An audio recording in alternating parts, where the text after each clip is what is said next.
What's up, people? Last night I finished second in a progressive knockout on Club WPT, and been grinding on there for a little bit.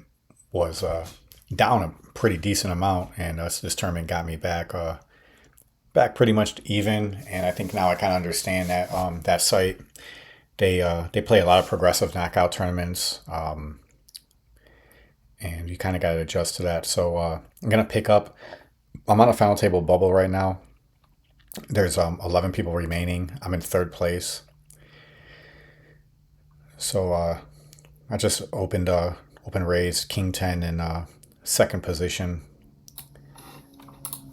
So that would be, let me mute my so button cut off hijack. So I open from the hijack and continuation bet. Now the chip leader calls me. Chip leader at this table, excuse me, leads out the turn. I'm pretty sure I'm just going to fold this here. And yeah, I mean, that wasn't the ideal scenario. I want to pretty much, get steel pots uncontested. And these guys kind of hanging on to make the final table. I feel like I can, especially having position on this chip leader here, I can do some stuff to manipulate this situation. So this is a good scenario. Well, I mean, not a good scenario. I mean, pocket sevens and ace hits, but the reality is a lot of times the ace is going to be an easy card to continuation bet. So I continuation bet here. I get called by the guy in position, and I pretty much just got to shut down. And I don't remember what happened with this hand actually, but let's see. So I check it.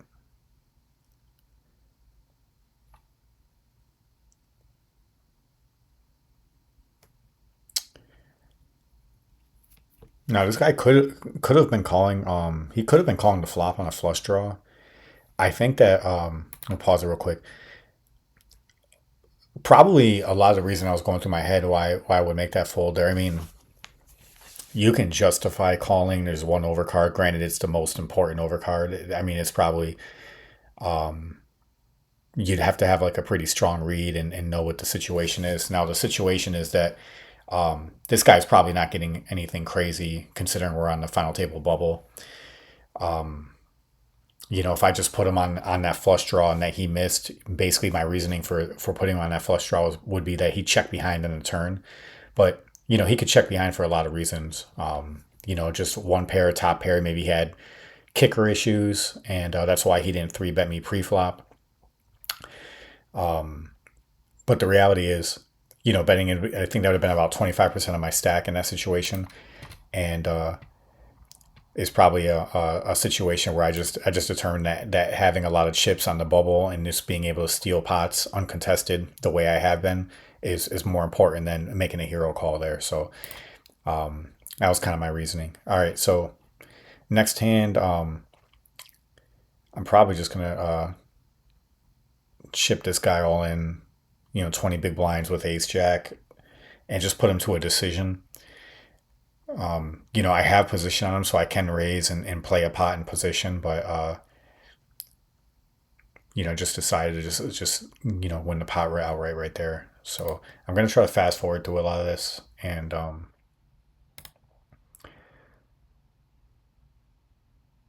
and so another thing I want to mention about Club WPT. So it is a new site, and there's a lot of different things going on with it. But they do allow multi-tabling now. But the one thing is, typically on a final table bubble, I'll open up the second table. Now that is if I don't have any other tournaments going. I'll open up the second table just to see what the people at the other table are doing, who's the most aggressive players, like what's going on. And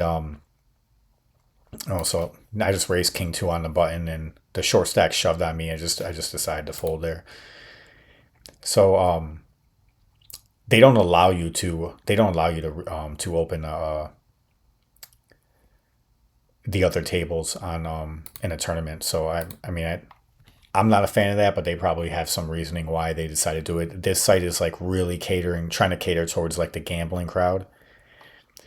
All right, so I'm basically 30 big blinds effective.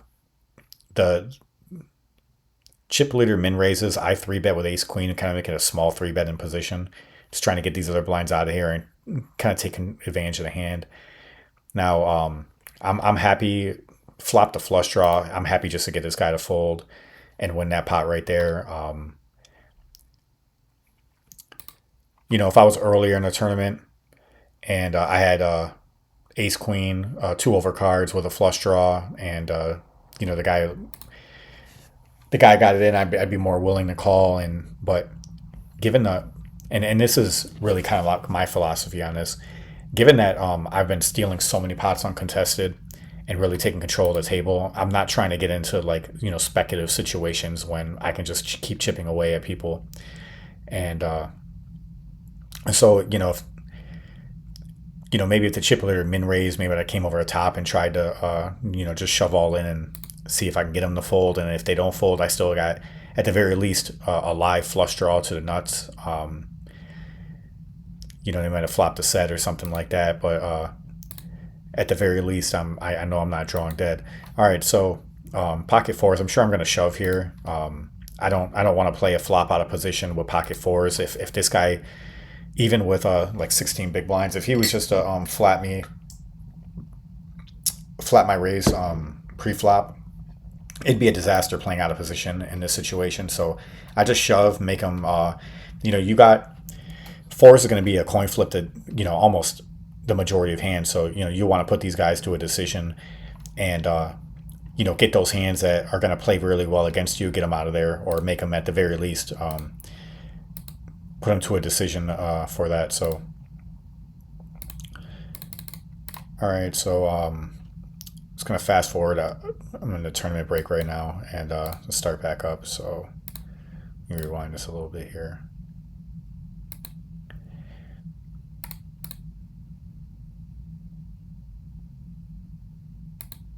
All right, so I got ace four. Still a little bit more than 30 big blinds, and I'm just going to min raise here pre-flop. And if you're not familiar with playing online tournaments, when you're this deep in the tournament, really a min raise is all you really need to do, or 2.2 big blind raise. Early in tournaments where the stacks relative to your blinds are a lot deeper, you can raise a little bit more if you feel you need to. I don't think you really have to, but especially this deep in a tournament, when these guys are playing effective 15 big blind stacks, all you have to do is min raise, and you don't want to raise too much, and especially with like a crappy hand, and then get exploited when they shove and you have to fold. You're losing a lot more than you should have. All right, so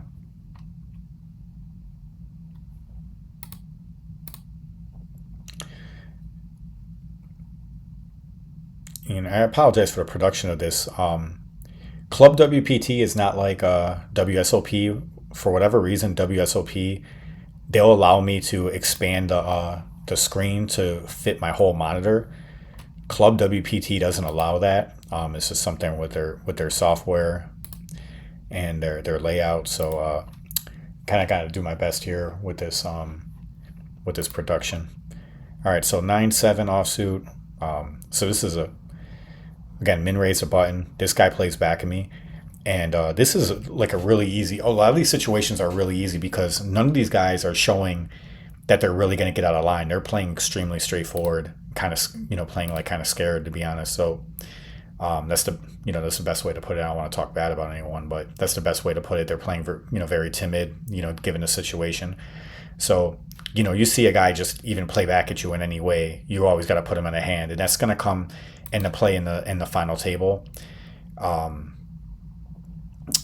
So I don't remember what happened with this, but I'm pretty sure I'm just going to fold these pocket sixes here. And this kind of goes back to what I was saying.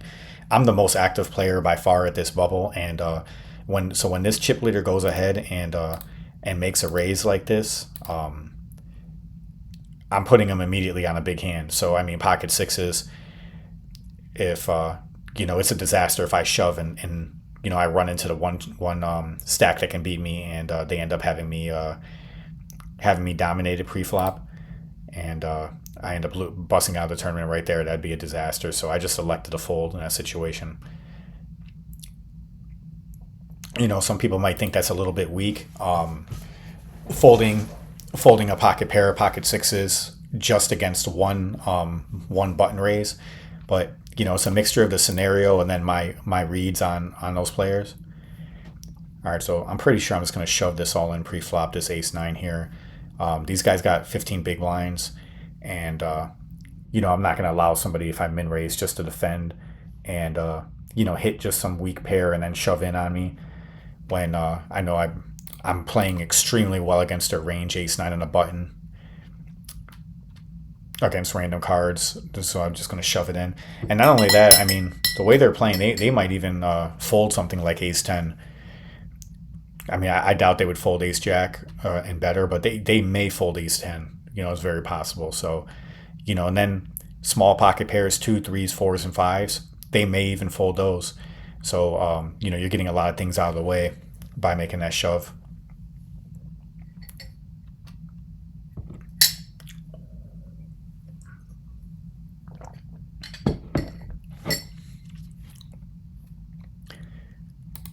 All right, so player bus, sevens on the cutoff, and then he runs into ace jack. This guy wins the flips. It seemed like it was pretty standard.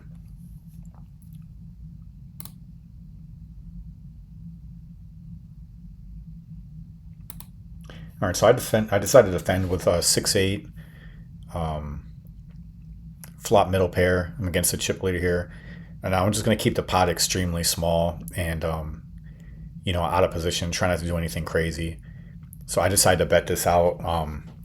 Now the third club comes, and of course I call on the flop. So I mean, it looks like I'm chasing a flush draw. Now a fourth club comes, and this is kind of a real pivotal moment in this tournament. I just decided to fire away with just a pair of sixes. I mean, it'd be tough. It'd be tough to call without a club, but if I lost that hand, I pretty much would have been down to 10 big blinds. I'd have been in a lot of trouble in this tournament. So that was a very crucial hand.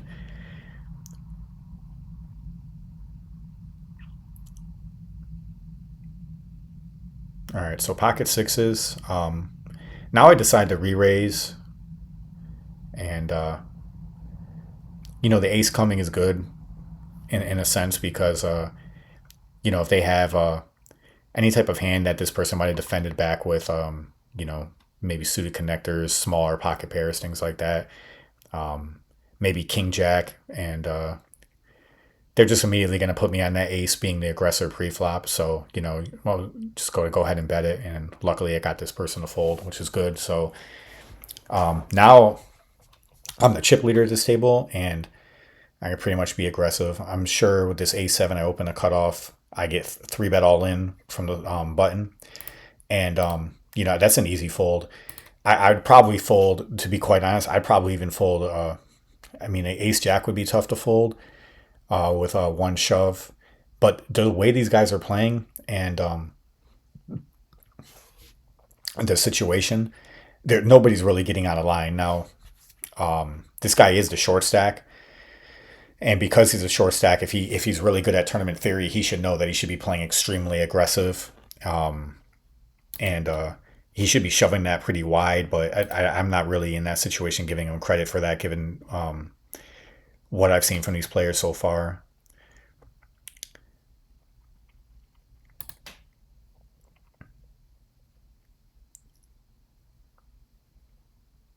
All right, fast forward to this a little bit here. Okay, so this guy raises the button. Obviously, pretty straightforward fold here. Jack 2 suited.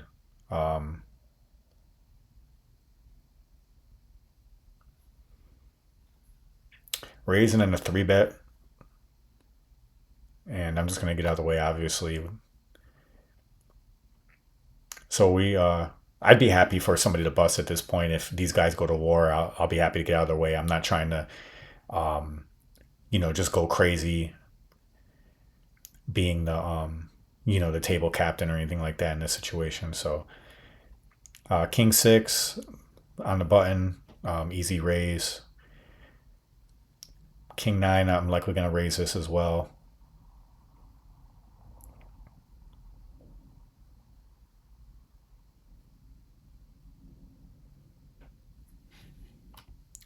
All right, so the big blind defends. Ace hits again, and I bet it out and get this person to fold out. So pretty straightforward. Surprised I fold this 9-10 suited here. Glad I did because this guy to my left shipped it all in, so he probably had a hand. All right, I'm gonna play this video until this final table busts, or excuse me, until this bubble busts. We're at the final two tables. Final table is gonna be the final 8 players, and then once that happens, I'm gonna start a new video.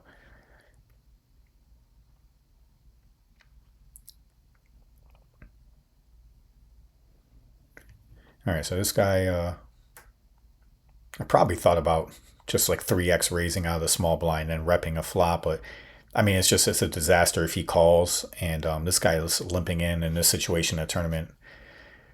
It's kind of strange.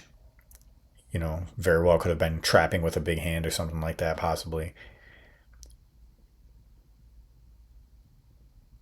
All right, so this guy limped in with queen 10, allowed him to, rewind it really quick here, allowed this guy to get in there with a 9-7. This guy flops a gut shot with a flush draw, and then makes the flush on the river. So, this guy should have been playing this queen 10 extremely aggressive. I mean, by the time he makes it straight on the turn, this guy's probably not going to fold. I don't remember the hand completely if they got it all in. I think they got it all in on the river there. So that's just a bad way to play. If you're going to play queen 10, which I would probably I'd probably raise it, in his situation, because me as the big blind, I'm out of position here. So I'd have to have like a really good hand to really play back at him. So I think he may have had these other guys covered. So, opening queen 10 is fine there.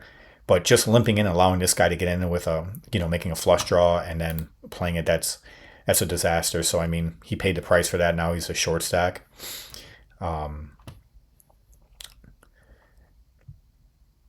you don't want to play that way when you're on a final table bubble. All right, so now I'm just going to keep putting the pressure on. All right, so I'm pretty much done with this hand. I min raised 3-6 into this blind. If at any point, if he shoved on me, even getting good odds, obviously I'm just going to fold because of the situation, and because obviously I have 6 high. But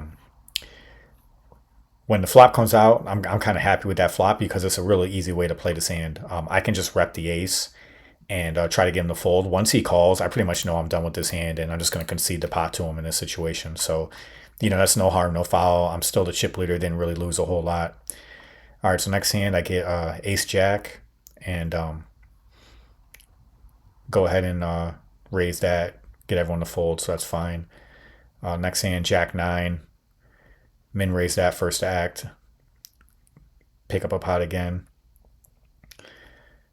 All right, so jack 8 suited. Now this guy limps, and then the guy in the button makes it 3.5x, and then this guy shoves. So, all right, so this is all standard, pretty big hand. Ace queen versus pocket kings on a 5-handed table. You're never gonna fold any of these hands, but this kind of goes back, and this that hand where I folded the pocket sixes.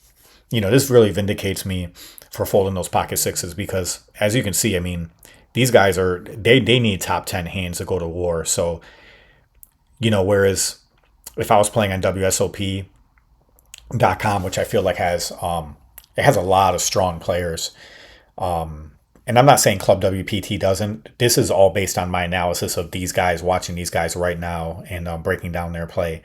It seems like they're not really willing to be aggressive, play back at people, and with certain stacks, maybe like a 20 big blind stack, like 3-bet all in with like a suited connector, things like that. None of these guys are going to do that. So when I had those sixes and this guy made that raise, I folded to 1 raise. I pretty much knew he had a strong hand. Maybe not as strong as kings, but I don't think that he had anything weaker than sixes. At the very least, in that situation, he had ace jack at like the absolute least. And I don't even think, I honestly think he probably had much stronger than that. So he raised kings, and this guy shipped it with ace queen, which is completely standard. And he ends up hitting the ace, and we start the final table. He busted out the other guy. So I'm gonna pause the video right here. I'm gonna start up with a new video at the final table.